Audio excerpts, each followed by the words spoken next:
What it do, my people? Shout out Shakur, Stevenson, and Keyshawn Davis.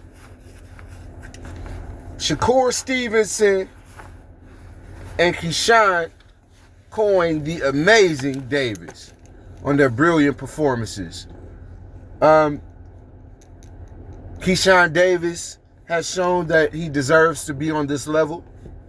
He's on the level of the likenesses of Shakur, Richardson Hitchens, Devin Haney, Ryan Garcia, all these guys. And from now on, he deserves nothing but big fights. In the post-fight interview in the ring, he does call out Devin Haney, who he has been chanting his name for some time now and calling him out. I do believe he deserves that fight. I would love to see it. This was a huge win. He not only dominated Jermaine Ortiz, Keyshawn Davis took Jermaine Ortiz to deep waters and drowned him. Something that we as fans, due to his lack of experience in the professionals against the level of competition that Jermaine Ortiz has faced, in comparison to that, likewise, I did think that there was a chance that Keyshawn Davis would not fare well in those later championship rounds. Rounds 10, 11, and 12 won Keyshawn Davis that bout. And not only that, he won in tremendous fashion because he stopped Jermaine Ortiz, who's never been knocked out or stopped in his life. This is Jermaine Ortiz is a warrior. This is a big name. He's a prime fighter. He's never gave anyone less than the toughest fight of their life. And mind you, this is just a testament to how much of a player in the game Keyshawn Davis is now, because he put belt to ass with Jermaine Ortiz. He stopped Jermaine Ortiz.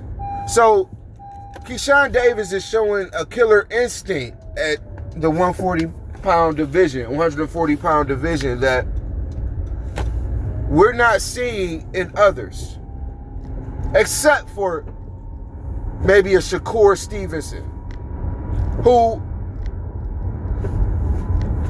moving along, also put BTA to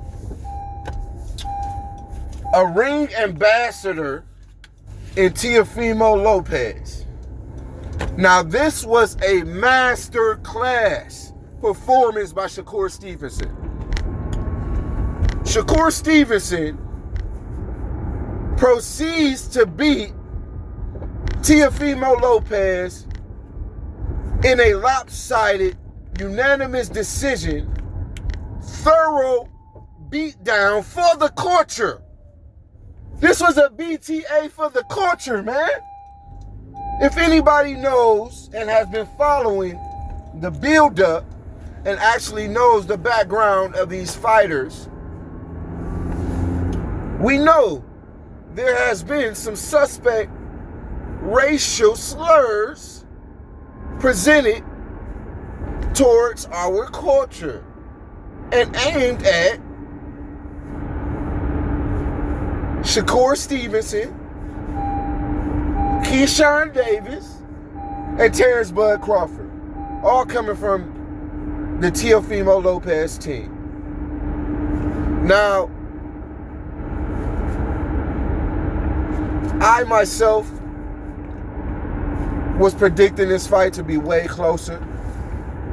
I myself thought Teofimo Lopez would come out and have at least a plan B and C.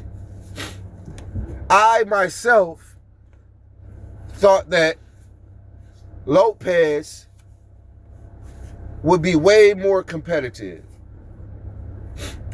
I myself, this is boxing, and I will admit when I'm wrong and admit no one knows boxing. No one knows boxing. There was a time in that fight where Shakur Stevenson told his corner, his trainer, his granddad, Wally Moses, I'm stronger than him. If you're already better skill-wise and you realize you're stronger than this person too, there's no way you're going to win. I'm sorry. There's no way you're going to win. When he said that, it just kept going downhill. I was glad to see in the 8th round, I believe,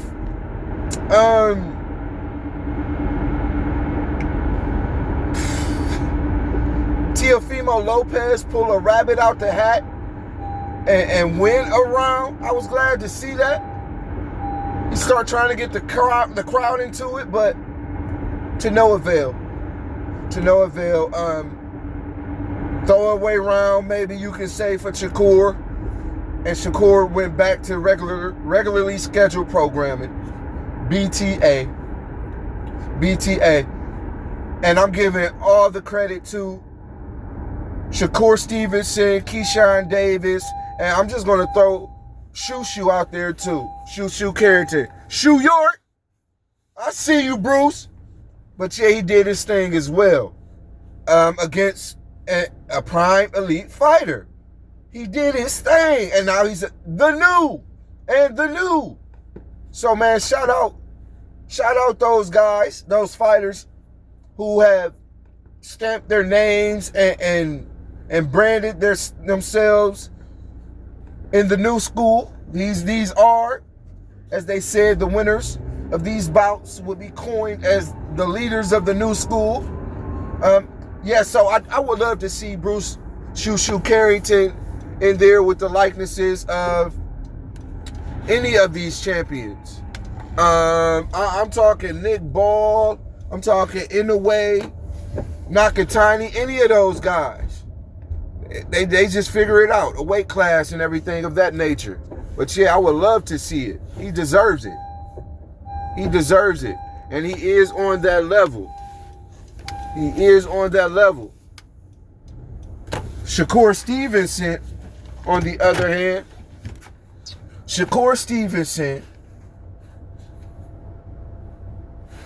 he deserves to do whatever he wants. I'm saying he can go up 147. He can stay at 140, or he can go down to 135. I think 140 and 135, he's probably unbeatable. 140 and 135, Shakur Stevenson is likely unbeatable, and he could end his career undefeated as one of the top pound for pound fighters ever if he stays there. If he can't get exploited by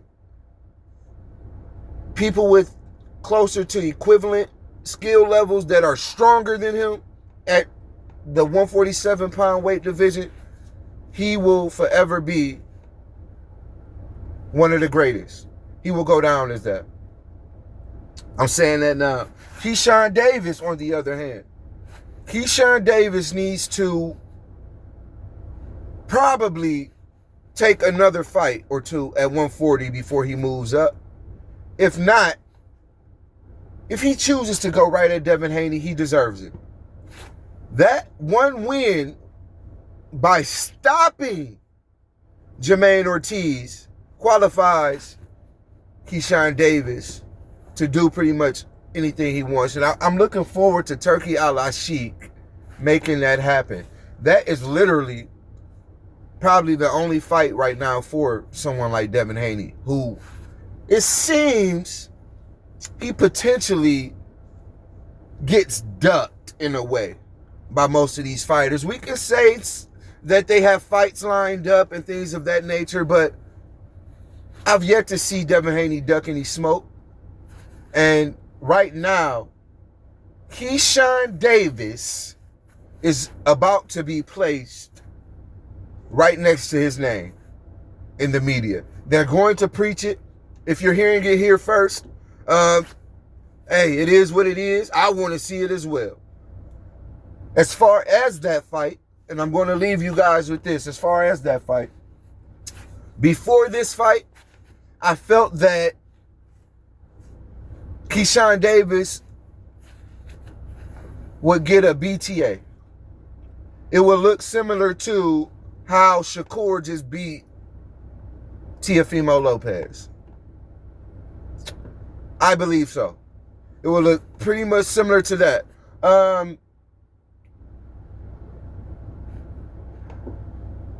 Keyshawn is saying that he will knock Devin Haney out. I don't know how much that is of promotion and marketing for the big fight or to even secure that big fight with him. But he has definitely went on record saying that he will stop or knock out Devin Haney, which I do not see. At this point, I am giving a slight edge to Devin Haney, maybe a 70-30, 70-30 type of percentage lopsidedness. You know, I would give Devin Haney 70% chance and Keyshawn 30% chance. I don't believe Keyshawn Davis stops Devin Haney. I believe Keyshawn Davis could touch the canvas in that fight, possibly get stopped. But that is something I'm looking forward to seeing, and I believe that potentially could be the biggest fight in 2026. Yep. Keyshawn Davis versus Devin Haney, or Devin Haney versus Keyshawn Davis could be the biggest fight in 2026. I'm going to leave you guys with that. Congratulations to those three fighters, though, that shined last night. Bruce, Shushu Carrington, Keyshawn, the businessman, or the amazing Davis, and the always great, unbelievable, skills unmatched in that ring.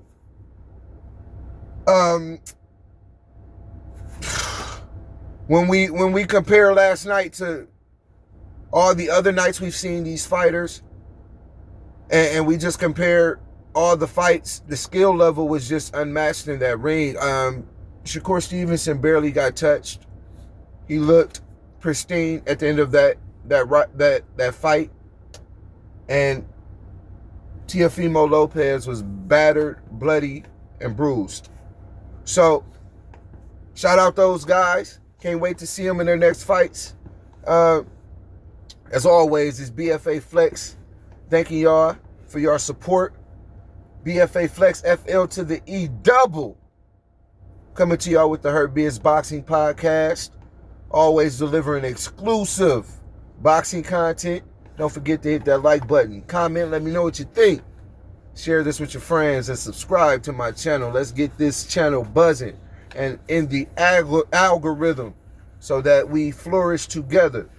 All right, y'all. Peace. I holla.